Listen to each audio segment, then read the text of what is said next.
అమరావతిని నిర్వీర్యం చేయాలని వైసీపీ కుట్ర చేసిందన్నారు మంత్రులు. అయినా రైతుల పోరాటం ఫలించిందన్నారు. ఇప్పుడు అమరావతికి చట్టబద్ధత కల్పిస్తున్నామన్నారు.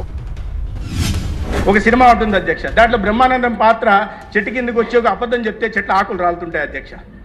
చెట్ల ఆకులు రాలుతుంటాయి. ఆ సినిమా పేరు అత్తారింటికి దాదని.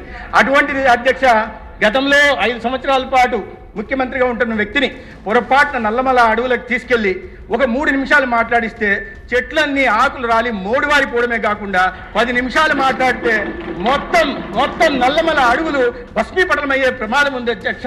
మళ్ళీ ఇవాళ గతంలో ఇల్లు మేము ఎక్కడ కట్టుకున్నాం కదా, గతంలో మేము అమరావతిలో తీర్మానానికి మద్దతు తెలిపాం కదా అనే 5 సంవత్సరాలు మర్చిపోయారన్న విధంగా మోసపూరిత మాటలు మాట్లాడే ప్రయత్నం చేస్తున్నారు అధ్యక్ష. ఒక హైదరాబాద్, ఒక బెంగళూరు, ఒక చెన్నై ఎంత అద్భుతంగా అభివృద్ధి చెందినాయని నాకు అసూయ ఉంది అధ్యక్ష. ఒక ఆంధ్రుడిగా నాకు అసూయ ఉంది. ఒక కసితో, ఒక పట్టుదలతో మన రాష్ట్రాన్ని అభివృద్ధి చేయాలి, అమరావతిని అద్భుతంగా నిర్మించాలి, అన్ని ప్రాంతాలు ముందరికి తీసుకెళ్లాలి, అభివృద్ధి చేయాలి, పెట్టుబడులు తీసుకురావాలి కసితో మేమందరం ఉన్నాం అధ్యక్ష.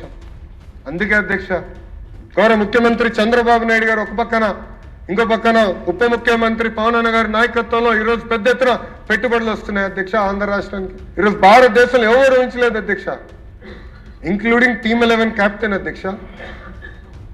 పులివెందుల ఎమ్మెల్యే కూడా ఊహించలేదు అధ్యక్ష. ఆయన ఎగతాళి చేశాడు అధ్యక్ష మమ్మల్ని. ఆసిలర్ మిత్తల్ ఒరిస్సాలో పెట్టుబడులు పెడుతుంది, ఆంధ్ర సింగ్ ఎట్టు వస్తుంది, లోకేష్ అనే వ్యక్తి అబద్ధం చెప్తున్నాడు అని చెప్పాడు అధ్యక్ష. ఈరోజు మనందరం గర్వపడాలి అధ్యక్ష.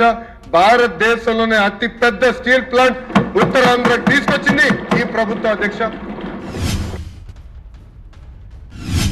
ఆ రోజు అమరావతి అన్నారు, కాదు ఇది బడుగు బలహీన వర్గాలకు సంబంధించిన రాజధాని అని మనం చెప్పుకున్నాం. ఈ రోజు ఈ రాజధానికి కనుక చట్టబద్ధత కలిగితే అధ్యక్ష, రేపు పొద్దున్న అంటే ఒక పరిశ్రమలు వస్తాయి, ఒక ఉద్యోగ అవకాశాలు వస్తాయి, పెట్టుబడులు వస్తాయి.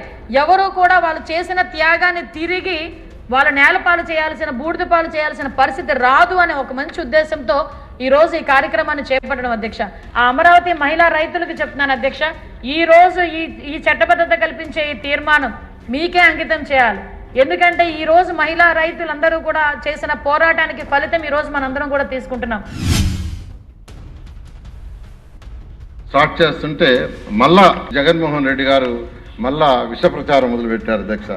అంటే అసలు రివర్ బెడ్కి రివర్ బేసిన్కి తేడా తెలియకుండా, రివర్ బెడ్ అంటే ఏంది, రివర్ బేసిన్ తెలియకుండా రివర్ బేసిన్లో రాజధాని కడుతున్నారు, సుప్రీంకోర్టు కలగజేసుకోవాలని స్టేట్మెంట్ ఇచ్చారంటే అదంతా ప్రజలని భయభ్రాంతులు చేసి మళ్ళా ఇక్కడ రాజధాని రాకూడదు, ఏదో విధంగా కోర్టులో లిటిగేషన్ పడాలి, ఈ రాజధాని ఆగిపోవాలనే ఒక దుష్ప్రచారంతో మొదలుపెట్టారు అధ్యక్ష. సీఎం ఎక్కడుంటే అక్కడే రాజధాని మళ్ళా ఆ భాషను తీసుకొచ్చారు. అంటే ఢిల్లీలో ఉంటే ఢిల్లీలో, అంటే ప్రజలని రకరకాలుగా భయభ్రాంతులు చేయాలా, ఇక్కడ రాజధాని రాకుండా చేయాలనే ఉద్దేశంతో చేయడం జరిగింది అధ్యక్ష. కానీ రైతులు, ఏ రైతులైతే ల్యాండ్ పూలింగ్కి ల్యాండ్ ఇచ్చారో ఆ రైతులు గౌరవనీయ ముఖ్యమంత్రి గారిని కలిసి, సార్ దీనికి ఒక శాశ్వత పరిష్కారం చేయండి, రోజుకు ఒక్కొక్క స్టేట్మెంట్ ఇస్తున్నారు, అందువల్ల చట్టంలోనే ఏదైతే 2014 చట్టంలోనే సవరణ చేయించి ఇది శాశ్వత రాజధాని ఉండేటట్టుగా చేయమని గౌరవనీయ ముఖ్యమంత్రి గారు రైతు సోదరులందరూ కలిసి మాట్లాడటం, సీఎం గారు కేంద్రంతో, ప్రైమ్ మినిస్టర్ వాళ్ళతో మాట్లాడి ఇన్ ప్రిన్సిపల్ యాక్చువల్గా వాళ్ళు యాక్సెప్ట్ చేశారని తెలిసింది.